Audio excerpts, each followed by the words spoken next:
అటువంటి ఎదుగుతున్నటువంటి ఒక రంగమే.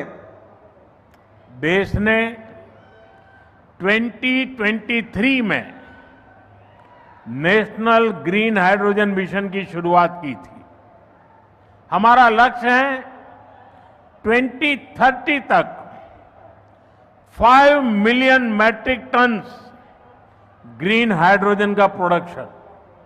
इसके लिए शुरुआती चरण में 2 ग्रीन हाइड्रोजन हब स्थापित होंगे, जिनमें से एक हमारा विशाखापट्टनम है। దేశంలో 2023లో నేషనల్ గ్రీన్ హైడ్రోజన్ మిషన్ ను మనం ప్రారంభించడం జరిగింది. మా లక్ష్యం 2030 నాటికి 5 మిలియన్ మెట్రిక్ టన్నుల గ్రీన్ హైడ్రోజన్ ని మన దేశంలో ఉత్పత్తి చేయాలి. దీనికోసం ప్రారంభ దశలోనే 2 గ్రీన్ హైడ్రోజన్ ల్యాబ్‌ని మనం ఏర్పాటు చేయబోతున్నాం. అందులో ఒకటి మన విశాఖపట్నం నగరం అని తెలియజేస్తున్నాను. भविष्य में विशाखापट्टनम दुनिया के उन गिने चुने शहरों में होगा जहां इतने बड़े स्केल पर ग्रीन हाइड्रोजन प्रोडक्शन की फैसिलिटी होगी। इस ग्रीन हाइड्रोजन हब से अनेक जॉब अपॉर्चुनिटीज तैयार होगी। साथ ही आंध्र प्रदेश में मैन्युफैक्चरिंग इकोसिस्टम भी डेवलप होगा। साथियों, आज मुझे नक्कापल्ली में बल्क ड्रग पार्क प्रोजेक्ट का शिलान्यास करने का अवसर भी मिला है। आंध्र प्रदेश देश के उन 3 राज्यों में से एक है जहां इस तरह के पार्क की स्थापना की जा रही है। इस पार्क में मैन्युफैक्चरिंग और रिसर्च के लिए बेहतरीन इंफ्रास्ट्रक्चर तैयार किया जाएगा। इससे इन्वेस्टर्स का उत्साह बढ़ेगा और यहां की फार्मा कंपनियों को फायदा होगा। భవిష్యత్తులో పెద్ద ఎత్తున గ్రీన్ హైడ్రోజన్ ఉత్పత్తి చేసే నగరాలలో ఒకటిగా మన విశాఖపట్నం ఉండబోతుంది. ఈ గ్రీన్ హైడ్రోజన్ హబ్ ద్వారా అనేక ఉద్యోగ అవకాశాలు సృష్టించబడతాయి. దీంతో ఆంధ్రప్రదేశ్లో మ్యానుఫ్యాక్చరింగ్ వ్యవస్థ కూడా అభివృద్ధి చెందబోతుంది. మిత్రులారా, ఈరోజు అనకాపల్లి పార్లమెంటులో ఉండే నక్కపల్లిలో బల్క్ డ్రగ్ పార్క్కు కూడా శంకుస్థాపన చేసే అవకాశం నాకు కలిగింది. దేశంలో 3 రాష్ట్రాలలో ఈ తరహాలో పార్కులు ఏర్పాటు చేయబడుతున్నాయి. అందులో ఆంధ్రప్రదేశ్ ఉండడం నాకు చాలా ఆనందంగా ఉంది. ఈ పార్కులో మ్యానుఫ్యాక్చరింగ్ మరియు పరిశోధన కోసం అద్భుతమైన మౌలిక సదుపాయాలు ఏర్పాటు చేయడం జరుగుతుంది.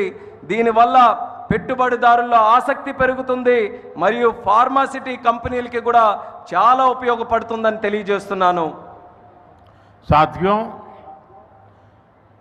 हमारी सरकार अर्बनाइजेशन को एक अपॉर्चुनिटी के रूप में देखती है और हम आंध्र को न्यू एज अर्बनाइजेशन का एक उदाहरण बनाना चाहते हैं।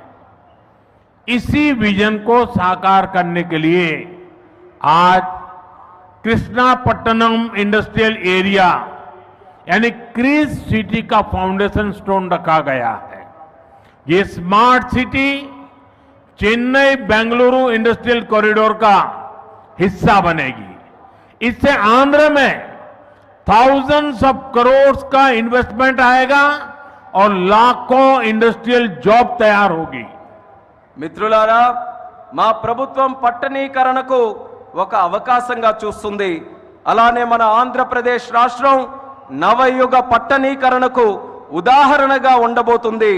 ఈ విజన్ సాకారం చేసేందుకు నేడు కృష్ణపట్నం ఇండస్ట్రియల్ ఏరియా అంటే క్రిస్ సిటీ శంకుస్థాపన కూడా చేయడం జరుగుతుంది.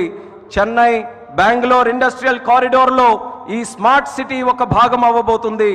ఆంధ్రప్రదేశ్లో దీని వల్ల వేల కోట్ల రూపాయలు పెట్టుబడులతో పాటు పారిశ్రామిక ఉద్యోగ అవకాశాలు కూడా పెరుగుతున్నాయని తెలియజేస్తున్నాను.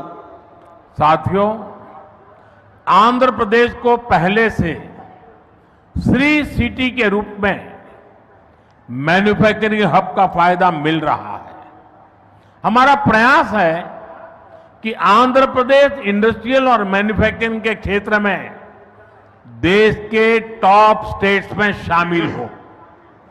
मैन्युफैक्चरिंग को बढ़ावा देने के लिए हमारी सरकार पीएलआई जैसी स्कीम्स चला रही है। इसका परिणाम ये है कि आज कई प्रोडक्ट्स की मैन्युफैक्चरिंग में भारत की गिनती दुनिया के टॉप कंट्रीज में होने लगी है। మిత్రులారా, ఆంధ్రప్రదేశ్లో నేడు శ్రీ సిటీ రూపంలో తయారీ రంగం యొక్క ఉపయోగం ప్రజలకు అందుతుంది. మా ప్రయత్నం ఏంటంటే ఆంధ్రప్రదేశ్ రాష్ట్ర పారిశ్రామిక మరియు తయారీ రంగంలో దేశంలోనే అగ్రగామిగా నిలబడాలి. తయారీ రంగాన్ని ప్రోత్సహించడానికి మా ప్రభుత్వం పిఎల్ఐ లాంటి స్కీమ్స్ ని ప్రోత్సహించడం కూడా జరుగుతుంది. దీని ఫలితంగా నేడు భారతదేశం మొబైల్ తయారీ రంగంలో ప్రపంచంలోనే ఉన్నతమైనటువంటి ర్యాంకింగ్స్ లో స్థానం కూడా సంపాదించుకుంది. साथियों, आज नए विशाखापट्टनम शहर में साउथ कोस्ट रेलवे जोन मुख्यालय की भी फाउंडेशन रखी जा रही है। आंध्र प्रदेश के विकास के लिहाज से ये बहुत इंपॉर्टेंट है। लंबे समय से एक अलग रेलवे जोन की मांग हो रही थी। आज ये स्वप्न साकार हो रहा है। మిత్రులారా, నేడు విశాఖపట్నం నగరంలో సౌత్ కోస్ట్ రైల్వే జోన్ ప్రధాన కార్యాలయానికి పునాది కూడా వేస్తున్నాం. ఆంధ్రప్రదేశ్ అభివృద్ధి దృష్ట్యా ఇది చాలా ముఖ్యమైనటువంటి కార్యక్రమం. ప్రత్యేక రైల్వే జోన్ కావాలన్న డిమాండ్ చాలా కాలంగా ఉంది.